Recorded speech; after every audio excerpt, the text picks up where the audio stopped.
నమస్తే అందరికీ. మొత్తానికి అయితే బండి ఆఫ్లోడ్ చేసి మళ్ళీ లోడింగ్ పాయింట్కి వచ్చిన. అక్కడ నెంబర్ రాసి వచ్చిన, సీరియల్ ఉంటుంది ఇక్కడ కూడా. అంతలోపు మనం కర్రీ ప్రిపేర్ చేసుకుందాం, మళ్ళీ పోవడానికి ఇబ్బంది అవుతుంది. ఇట్లా టైం దొరికినప్పుడే వంట చేసుకుంటాం మేము. నాకు ఇష్టమైన కర్రీ చిక్కుడుకాయ కూర అనుకుంటున్నా. ఈ దుబాయ్లో తీసుకున్న టైం దొరకక ఇక్కడికి వచ్చిన తర్వాత అనుకున్నది అవుతుంది.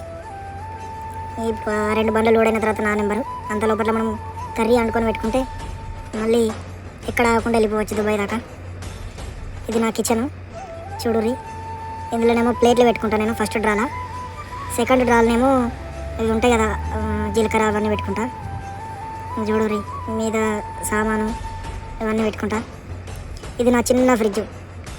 ఈ ఫ్రిడ్జ్లో పాలు, మిరపకాయలు, అల్లం ఇవన్నీ ఇలా స్టోర్ చేసుకుంటాను నేను. చూసిరుగా, ఇదే నా చిన్న ఫ్రిడ్జ్, నా బండికి ఉండేది.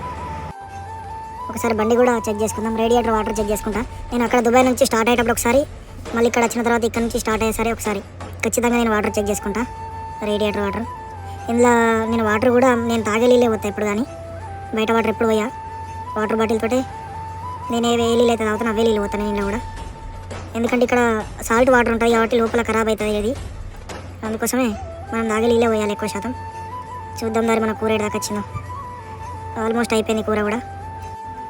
కర్రీ అయితే అయిపోయింది.